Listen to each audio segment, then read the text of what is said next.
Selamat berjumpa kembali dalam layanan audio Sahabat Perjalanan. Hari ini adalah hari Kamis 13 Maret 2025. Tema renungan saat teduh kita dengan judul Kutukan atau Didikan. Firman Tuhan terambil dalam Kejadian 3 ayat 16 dan ayat yang ke-19. Firman-Nya kepada perempuan itu, susah payahnya waktu mengandung akan kubuat sangat banyak. Dengan kesakitan engkau akan melahirkan anakmu, namun engkau akan berahi kepada suamimu dan ia akan berkuasa atasmu. Ayat 19, dengan berpeluh engkau akan mencari makananmu sampai kembali lagi menjadi tanah, karena dari situlah engkau diambil, sebab engkau debu dan engkau kembali menjadi debu. Mari kita berdoa. Bapa yang dalam surga, terima kasih buat kebenaran firman Allah yang mengajarkan kami bahwa Allah mendidik kami untuk mendatangkan kebaikan di atas kesalahan yang kami buat. Dalam nama Tuhan Yesus kami berdoa. Amin. Shalom sahabat perjalanan yang dikasihi Tuhan. Kalau berbicara tentang hukuman yang diberikan oleh Allah, apakah itu bentuk balas dendam? Apakah itu bentuk kemarahan Allah? Atau itu adalah sebuah bentuk kasih sayang dan cintanya Tuhan yang mendalam kepada kita? Bagi sebagian orang, khususnya manusia, pendidikan itu tidak sama dengan kutukan. Kutukan dalam artian di dalam Alkitab adalah mendidik, tapi kutukan yang seringkali diucapkan oleh manusia itu bentuk balas dendam. Kita seringkali mengutuk orang yang kita tidak sukai agar dia pendek umur, agar diberikan penyakit yang berat, agar jalannya menjadi susah, agar kemudian kalau dia berumah tangga tidak punya anak. Sedemikian jahatnya manusia, tetapi itu doa yang disampaikan kepada Allah. Perbuatan manusia ternyata di dalam doa pun bisa berbuat dosa. Kalau kita melihat kata kutukan di dalam Alkitab, kutuk dan berkat dalam perjanjian lama, kata kutukan itu punya pemahaman adalah mendidik. Cuma diterjemahkan ke dalam bahasa Indonesia, itu menjadi kutukan. Kalau kita belajar kebenaran firman Allah secara mendalam, tidak ada kemarahan di dalam firman Tuhan yang berkenan dengan Allah untuk menghabisi manusia. Kemarahan adalah Allah adalah kemarahan yang mendidik, sebagaimana orang tua yang sayang kepada anak. Tentu tatkala mendidik, terkadang kita perlu melakukan sebuah tindakan dengan marah. Tetapi marah pun di dalam Alkitab diatur sedemikian rupa. Jangan kau marah sampai matahari tenggelam. Sedemikian luar biasa. Kita kembali kepada apa yang terjadi di dalam Kejadian pasal ketiga. Setelah Adam dan Hawa jatuh dalam dosa karena makan buah pengetahuan baik dan jahat, mengapa Tuhan tidak membiarkan saja dan mengampuni saja? Mengapa Adam dan Hawa mendapatkan dampaknya diusir dari Taman Eden? Malaikat memakai pedang mengusir mereka, dipisahkan, dan kemudian dampaknya di Alkitab dicatat firman-Nya kepada perempuan itu, susah payahmu waktu mengandung akan kubuat sangat banyak dengan kesakitan.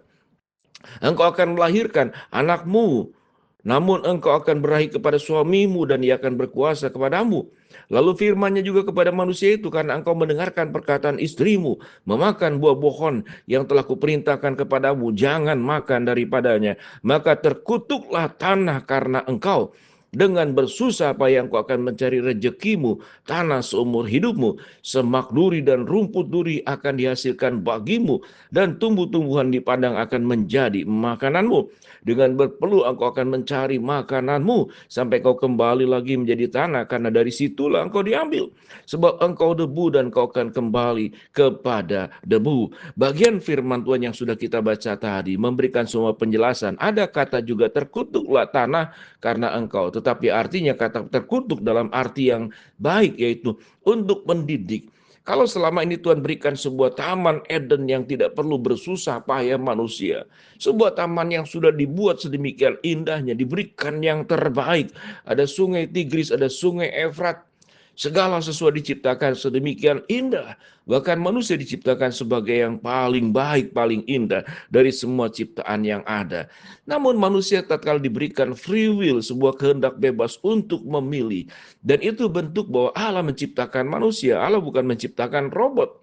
Allah bukan menciptakan sebuah program komputer, di mana kalau sudah dimasukkan program, dia akan mengikuti program yang dimasukkannya. Tetapi karena Allah menciptakan manusia menurut gambar dan rupa Allah, salah satu unsur gambar dan rupa Allah selain diciptakan di dalam kekudusan, kebenaran, dan ketidakberdosaan, tetapi juga ada kehendak di sana.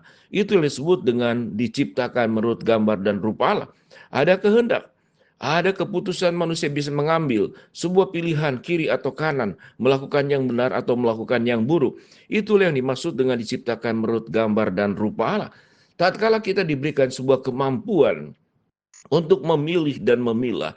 Dan Allah sudah memberikan potensi untuk ketaatan kepada Allah, potensi untuk berbuat kebenaran kepada Allah sesuai dengan jalan kehendaknya. Namun free will yang diberikan oleh Allah ternyata disalahgunakan. Sehingga dikatakan firman Tuhan, mereka dikutuk oleh Tuhan. Yang wanita akan berjerih payah dengan susah payahmu engkau mengandung. Kubuat sangat banyak, dengan kesakitan engkau akan melahirkan anakmu. Dan kepada yang laki-laki, lalu firman-Nya kepada manusia itu, karena engkau sudah mendengarkan perkataan istrimu dan memakan buah yang sudah kuperintahkan kepadamu, jangan makan daripadanya, maka terkutuklah tanah itu karena engkau. Pada titik ini, sahabat seperjalanan, Tuhan tidak pernah menciptakan kesusahan, kesulitan. Dari mulai awal penciptaan, Allah memberikan semua yang terbaik kepada kita.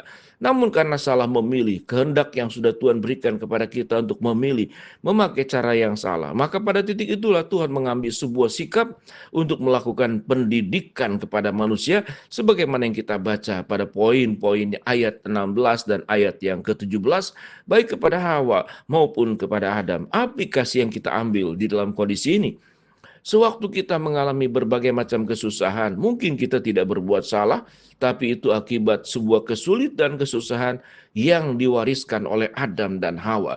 Tetapi ada juga kesulitan dan kesusahan karena perbuatan kita. Jangankan dihukum oleh Allah, sewaktu kita melakukan sebuah perbuatan yang salah, lalu kita melanggar hukum, lalu kita terjerat hukum, maka itu secara siogianya terjadi secara hukum sosial. Sehukum sosial kita akan menerima dampaknya. Seseorang kemudian yang malas, lalu kemudian tidak punya sebuah kapasitas diri yang baik, maka kemalasan itu berdampak buruk, mendapatkan akibatnya karena tidak melakukan sebuah kehidupan dengan tepat dan benar. Tetapi juga ada kesusahan dan kehidupan yang sesungguhnya kita sudah beriman, sudah baik, Tuhan izinkan supaya menjadi berkat buat orang lain tatkala kita menjadi orang yang teruji di sana, kesabaran, ketekunan, keberserahan, kebergantungan kepada Allah menjadi keluar. Seseorang yang hidup terlalu lancar biasanya punya potensi untuk melupakan Allah. Jadi kesulitan pun mungkin kita tidak berbuat dosa, kita tidak berbuat salah. Tapi dalam izin Tuhan untuk memberikan pendidikan, kesimpulan yang kita ambil, semua kesulitan persoalan hidup selalu ada maksud baik Allah yang Tuhan rancangkan untuk merancangkan sebuah kehidupan yang berdampak baik kepada kita.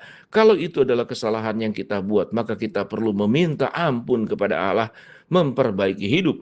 Kalau itu problem dan kesulitan dan kesusahan yang ditimpakan kepada Adam dan Hawa terjadi kepada kita karena kesalahan kita, maka bersyukurlah. Karena orang tua yang baik adalah justru yang masih mau mendidik, memakai tongkatnya untuk menghukum kita. Tetapi kalau sudah berlebihan, maka yang paling bahaya adalah dibiarkan. Kita dikeluarkan dari rumah, dan orang tua mengatakan, aku sudah tidak lagi memiliki hubungan dengan engkau. Putus hubunganmu antara orang tua dengan anak.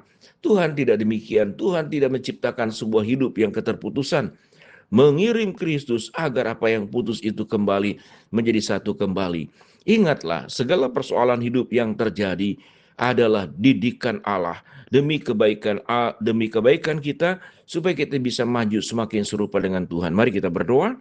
Bapa dalam surga, terima kasih buat kebenaran firman Allah yang sudah kami pelajari. Hamba-Mu berdoa bagi sahabat seperjalanan yang sakit, Tuhan jamah sembuhkan. Sahabat seperjalanan yang sedang menghadapi masalah, Tuhan bukakan jalan. Sahabat seperjalanan yang sedang berdoa mengharapkan sesuatu, Tuhan kabulkan dengan cara dan waktunya. Tuhan, tolong kami agar hidup kami memahami semua hal terjadi ada unsur didikan Allah. Amin.